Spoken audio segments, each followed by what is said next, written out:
지금 전 세계에서 가장 창백하게 질리는 얼굴이 어디 있는지 아실까요? 워싱턴 아닙니다. 테헤란도 아닙니다. 중국 베이징입니다. 미국이 베네수엘라를 때렸습니다.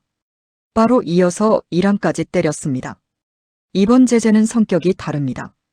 진짜 관역은 따로 있습니다. 미국이 왜 하필 이 두 나라를 동시에 건드렸는지, 그리고 그 끝에 누가 웃고 누가 우는지까지 보이실 겁니다. 이제 시작합니다. 2025년 들어 미국이 연달아 제재 카드를 꺼내들었습니다.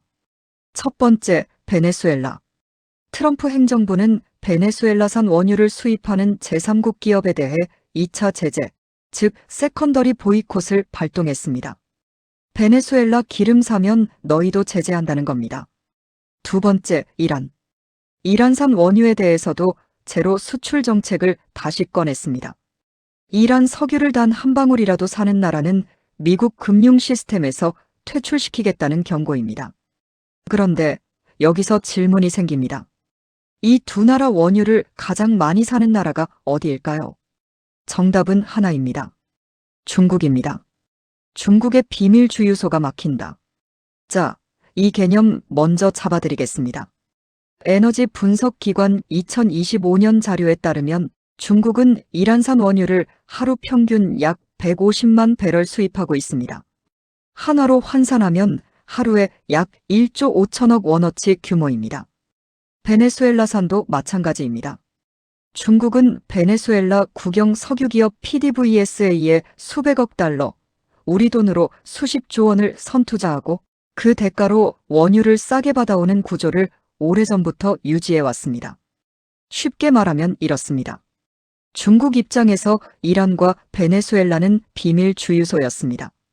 국제시장 가격보다 훨씬 싸게 서방 눈치 볼 필요 없이 마음껏 기름을 채울 수 있는 곳이었죠. 그 흐름이 이렇습니다. 이란, 베네수엘라는 중국에게 저가로 원유를 공급하면 중국 제조업은 원가 절감 혜택을 봅니다. 중국은 세계 최저가 수출 경쟁력을 유지하게 되고 미국, 유럽, 아시아 전 세계 시장을 잠식하게 됐습니다. 이 구조를 미국이 이번에 정면으로 끊으려는 겁니다. 비밀 주유소의 수도꼭지를 잠가버리는 겁니다. 이건 단순 제재가 아니다. 에너지 목줄 전략이다. 그런데 여기서 반드시 짚고 넘어가야 할 것이 있습니다. 미국이 이란과 베네수엘라를 동시에 건드린 게 우연일까요? 아닙니다. 제가 보기에는 이건 아주 정교하게 설계된 에너지 목줄 전략입니다. 자, 역사를 잠깐 보겠습니다.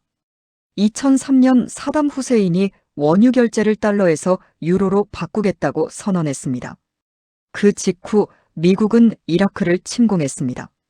2011년 카다피가 아프리카 단일 금통화를 추진하려 했습니다. 그 직후 리비아를 폭격했습니다. 패턴이 보이십니까? 미국이 무력 또는 제재를 동원하는 타이밍은 달러 패권과 에너지 질서의 균열이 생기려는 바로 그 순간입니다. 지금 이란은 원유를 위안화로 결제합니다. 베네수엘라도 중국과 위안화 결제 협정을 맺어두었습니다. 위안화 원유 결제가 확산되면 달러 패권의 균열이 생깁니다. 이 여파로 미국 국채 수요가 감소되고 미국은 재정 위기가 가속됩니다. 이 흐름을 미국은 절대 용납할 수 없는 겁니다. 그러니까 이번 제재의 진짜 목적은 이란도 베네수엘라도 아닙니다. 중국 위안화 에너지 결제망의 싹을 자르는 것입니다. 중국이 진짜 아픈 세 가지 이유. 자, 그러면 중국은 왜 이 상황에서 유독 더 아플까요? 세 가지 이유가 있습니다. 첫째, 대체 공급처가 없습니다. 중국은 원유 수입 의존도가 전체 소비의 약 70%에 달합니다. IEA 국제에너지기구 자료 기준으로 하루 약 1,100만 배럴을 수입합니다.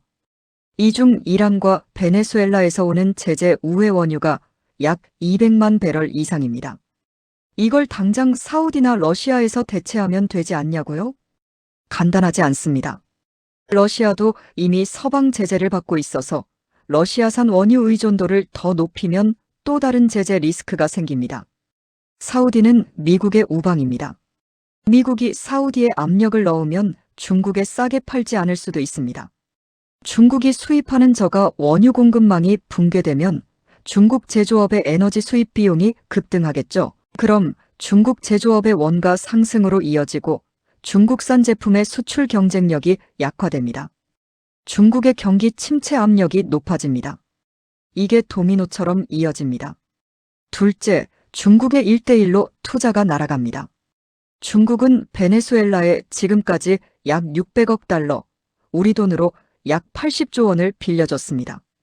그리고 이걸 원유로 돌려받는 구조였습니다. 그런데 베네수엘라 원유를 사는 기업이 미국 제재를 받게 되면 아무도 베네수엘라 원유를 안 삽니다. 결과적으로 중국은 80조 원 넘게 투자하고 원유도 못 받고 돈도 못 받는 상황이 됩니다. 이게 투자가 아니라 그냥 퍼주기가 되는 겁니다.